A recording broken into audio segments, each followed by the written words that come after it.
fucking shit show. It's been so good. Oh my god, these people like me. And this is very deep. You have to feed yourself. You have to clothe yourself. Hangovers from hell. It'll be okay in the end.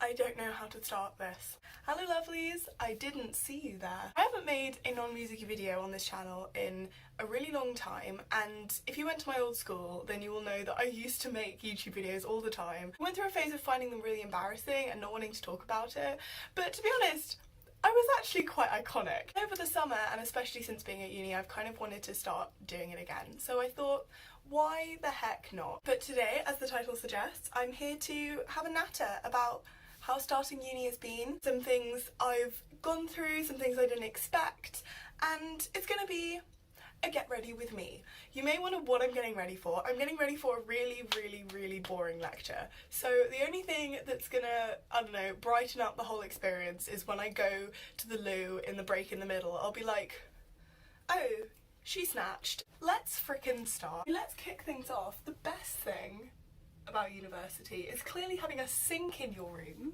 See in the back, Baloo, from the Jungle Book, and Hootelia, who is my Build-A-Bear owl. I don't know why aged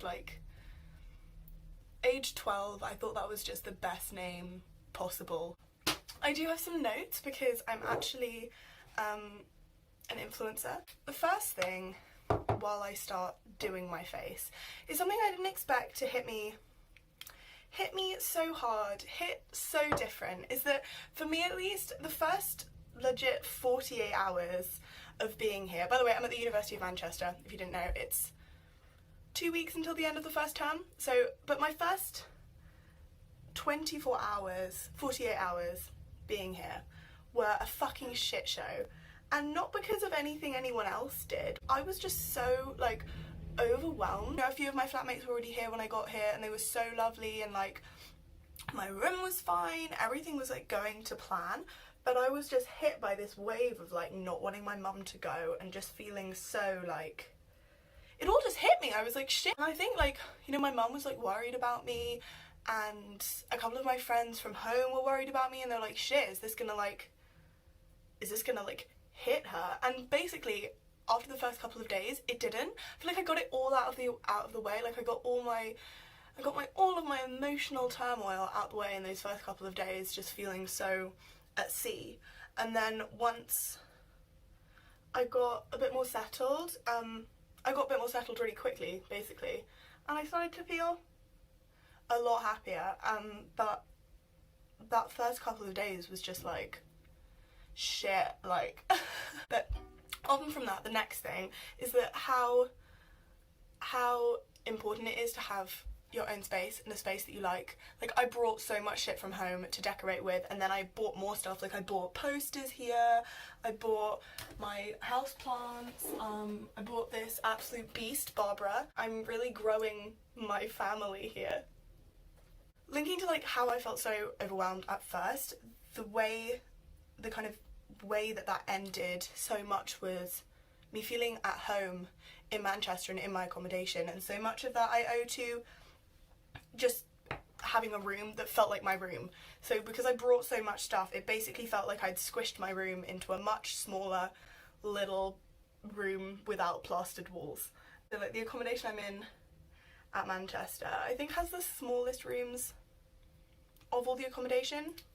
That's not saying much, like the biggest ones aren't like massive, and it's worth it for the good pricing. These rooms are quite soulless until you put your stuff in them, so I definitely can't oversell bringing loads of your own shit, because otherwise it's a bit like a prison cell, and like we don't want that for ourselves. So the next one is kind of the opposite to what people tell you it's gonna be like at uni, and that's that the practical side of things really isn't anything to worry about. Like doing your own shopping and laundry and cooking, I feel like grown-ups I'm basically a grown-up now. Grown-ups always say that it's gonna be impossible and we're gonna be living off pot noodle and dragging our corpse bodies back at Christmas with like rickets, but in reality it's like, it's not that bad. You know, when you're running low on pants, you do your laundry. When you're running out of food, you go to Sainsbury's. When you're hungry, you cook something. And I did have the advantage of already knowing how to cook, but even the people I know who didn't really cook for themselves before, who had literally no idea how to cook, are fine. You know, people eat vegetables, people eat fruits, people have a balanced nutritional profile. I don't think anyone's struggle has been the laundry. You know, it's really just, it becomes your life. It just, not that it becomes your life, my life is laundry, but like, no, it just becomes a part of your life. It's like, you have to feed yourself, you have to clothe yourself. You can't really like not do these things, like, you just do them. The next one, I'm ashamed to say, is something I only really clocked in the last month, and that's just how much money you can spend if you don't budget. Because the first like 6 weeks I was here, I was like, do you know what, I'm not gonna have a budget, I'm not gonna have a hard and fast budget because I have no idea how much I need to spend. And like, especially in the first while, you do need to make some random purchases that would fall outside a budget. Like, you'll realise you don't have some like household item or something, and especially during freshers, you'll find yourselves like, oh my god, there's a kilo sale and a poster sale and a pop plant sale, and you're just like throwing money out like you're fucking Oprah. I finally clocked that just being like aimlessly frugal, sort of, sometimes, doesn't result in a very balanced spending pattern. And to kind of make up for lost time, I'm now living on a fun and fresh £50 a week budget, which I have already broken this week because I'm paying my friend back for Tiny Meat Gang tickets. Yes, I am going to see Cody Co and Noelle Miller live, and I have no shame. I have no shame. It also means that I drink a lot less, which is actually something I'm doing anyway. Like, I've been actively trying to do, because apparently I'm now like 45. If I stick to it, and you want a separate video on this, how I came to uni and started drinking significantly less, comment down below or DM me, I might do it anyway. The next one sounds really like, I don't know, very like Canadian PSAs from the 90s, but peer pressure's real. And I don't mean that in the kind of like, you know, like 5 shady acquaintances force you into a corner and say, take this cocaine or we will ostracize you. Peer pressure is literally just your friends having a good time and then wanting you to also have the same good time. But sometimes my good time is learning Conan Gray songs, watching Merlin and going to bed at 10:45.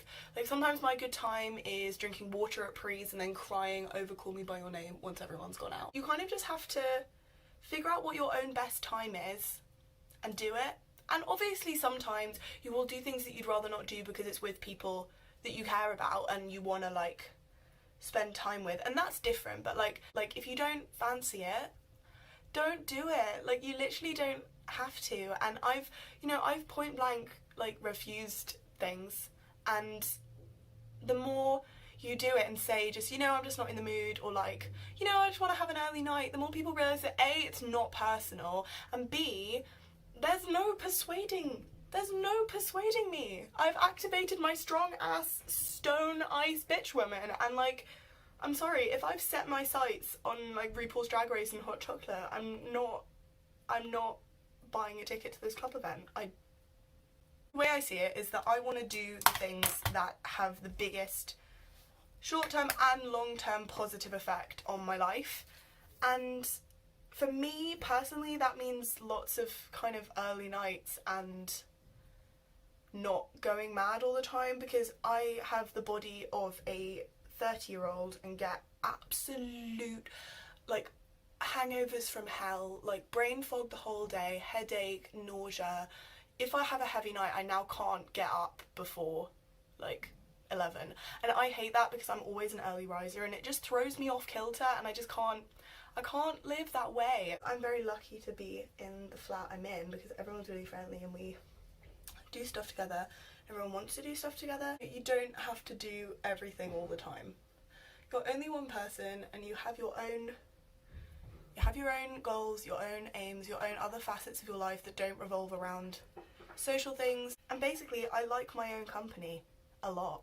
Like, I need to recharge that way. I can be very loud in a group of people that I know well, and I do like meeting new people and getting to know people, but ultimately I need quite a lot of time by myself, and it's just kind of having the confidence to just get that and get what you need and get that good time in your room, because it's good for my brain. We're on 17 minutes of footage, folks. This is going to be a fun one to edit. Since we're talking about social stuff and friends and all of that good shit, something I've really noticed since being at uni is you have to graft friends.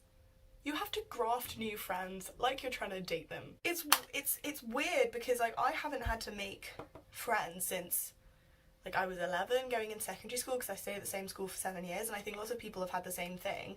And it's kind of, when you're 11, I feel like you don't like think about it. I mean, you do, but you don't think, oh my god, do these people like me? Like, do I fit in? Blah, blah, blah, blah, blah. You don't have that like demonic inner monologue that creeps up on you throughout your teens. Lots of it is kind of pushing past your own pride and being like, do you know what, if I want to spend time with someone, I just have to ask. I don't know what my hair looks like. I feel like my hair never looks good at the moment. We move, we carry on. But yeah, it really is a lot about swallowing your pride and making those connections with people. And if you see someone one time at a prees and you think they're really fun, in a uni where there are 10,000 freshers, you can't just hope you bump into them sometime. I'm not trying to, I'm saying it's about, like I'm launching like an NBC sitcom to you right now. It's about these 5 friends on a life-changing journey together in New York City. 6 friends, then it's actually friends. The next one is scaring me, and I've spoken to lots of other people who it's scaring as well. It's going incredibly fast. I've been here 9 weeks. Feels like I've been here 1 second. One very busy second. That's the thing, I don't feel like, I'm trying to feel good about the fact that it's going fast, because aside from the first like maybe like 2-3 weeks, I don't feel like time has whizzed by and I've done nothing. I feel like time has whizzed by and I've done things I want to do, I've like settled in, I've met people, I've worked on projects myself, I've done work, I've gone to some societies. Like it's all been valuable time and I haven't wasted it, but it's still so insanely speedy. And I think that's something that really differs from secondary school, is that when you start secondary school in year 7, you can't visualise the end of it. Like you don't even know what GCSEs are, you can't visualise, let alone A-levels. What the fuck are A-levels? I remember I was guessing what A-levels I would do when I was like in year 7. I didn't even know what they were. And like you can't visualise the end of 5 years, let alone 7 years, and also because you change so much, you can't visualise who you're going to be.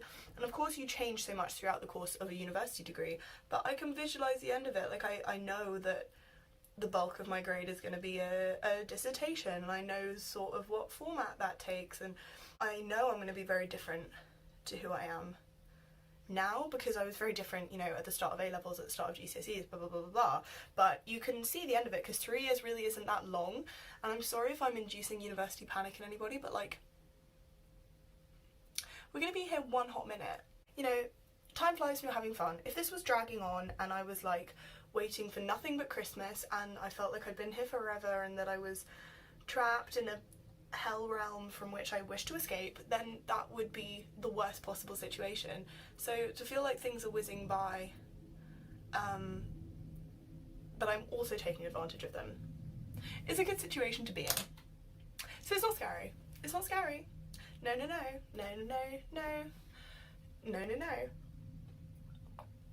Look at me trying not to make this too chaotic, because I like to watch videos like this while I'm on the treadmill or doing my makeup, and we don't want stressed vibes. And I'm not stressed. I meditated for 2 minutes and then listened to Lizzo this morning, We don't have stress in this realm today. Oh, so moving on from the bleakness of things going quickly, is that the freedom of uni is so good. You're so free. It's been so good. It's just so good. And if you're not at uni yet, then frickin' look forward to it. Just things like, cooking all your own meals and knowing what's in the fridge, even just that thing alone, it's made me healthier, because I know, like, I see everything in my car and I think about everything that I put in my food now, and it's made me more aware of what I'm eating and making sure I'm eating in a balanced way, especially being vegan. And it's just so good. And also, there's a freaking Lidl here. A Lidl.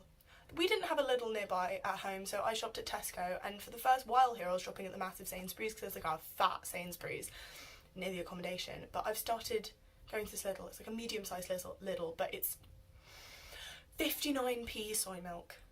59p, and sure, they don't have everything I need on my list, and I still need to go to Sainsbury's sometimes, but like, it's a fucking joy. So go to uni, because there might be a Lidl.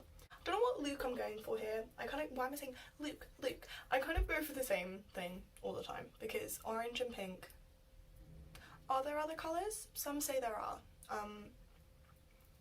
I disagree. So the next one is really big. It's really big and vague. It's really big and vague and sounds cringy, but all the kind of emotional ups and downs and blips and stressful moments and sad moments and moments where I'm like, should I be here? Is this the place for me? Blah, blah, blah. All the things you inevitably feel going to uni or even just being in any new situation, is all those situations and experiences have made me grow so much. Like, I'm growing more than my pot plants. That was the most cringy thing I've ever said. And should I start an inspo Pinterest board? Do I already have one? Potentially. And like the point I started with about how my first little while here was just really, you know, really just wobbly, I can now look back at that and see a period that really forced me to grow in lots of ways. It forced me to get a handle on my emotions, even if it took a little while, to get a handle on my own emotions and just keep going, even though I felt like the situation was so set already. Because you don't have the crux of family in the house, I feel like you learn to be a lot more emotionally self-sufficient, which is so valuable, because obviously we should all have people who we can turn to when we need to talk to them, when we need to talk things through, but I also think emotional well-being relies so much on having your own coping mechanisms just in your own head. The combination of those two things is what, you know, is what helps me at least, be emotionally stable and happy. You're thrown into this completely new social setting with new kind of unspoken rules. God, I'm gonna go all anthropological on this if I don't stop myself, but every new social environment you go in, there are unspoken rules, and you either know them or you don't, and some of them you'll know and some of them you don't, and there are things you have to pick up and it will cause little awkward rifts along the way, like, but you gather this information as you go and it makes you a more well-rounded person. This is very deep, but it's I don't know, I feel like it's true for me. It's just so valuable, and it's so, once you have the hindsight of like, oh my god, that really rough week I had has taught me this, this and this, the next time you're going through a shit period, it's not much consolation in the moment, but you can say like, I will come out of this and I will have learned things. That's why I find it so valuable to kind of document my emotions. I like to journal. I keep a little daily diary, but I like to journal when I'm going through something, and obviously I write songs, but I find more for like processing stuff. My journal has been my friend. It's just been such a valuable time for learning how to deal with myself, and if I hadn't been through those rough bits, I wouldn't be as happy and settled as I am now, because I am happy and settled. And obviously you can't say you're happy and settled every single day of the week, every single second of the day, because inevitably life throws you curveballs, because that's just the way God works. You know, she can be a bit of a diva sometimes, but it'll be okay in the end. I'm gonna have that as the little closing note of this uni ramble. Okay, and with that, we are done with this look. I hope you enjoyed this video. I really enjoyed making it, and I am actually going to keep making content because it's fun and I enjoy it. So, hope you liked this video. If you did, subscribe, give me a thumbs up, comment down below, follow me on my Instagram, @Tallulah_guard. It used to be @leader_music, end of an era when I changed it, but hey, I like my name. Hit me up on these things, DM me or comment down below with any video ideas, any requests, honestly any kind of thing. I might do a Q&A soon because I find them really fun, and I rewatched one I did when I was 16 and I remember enjoying it a lot and I want to do it again. So comment general questions or video ideas on anything and I shall see you soon. This time, I promise.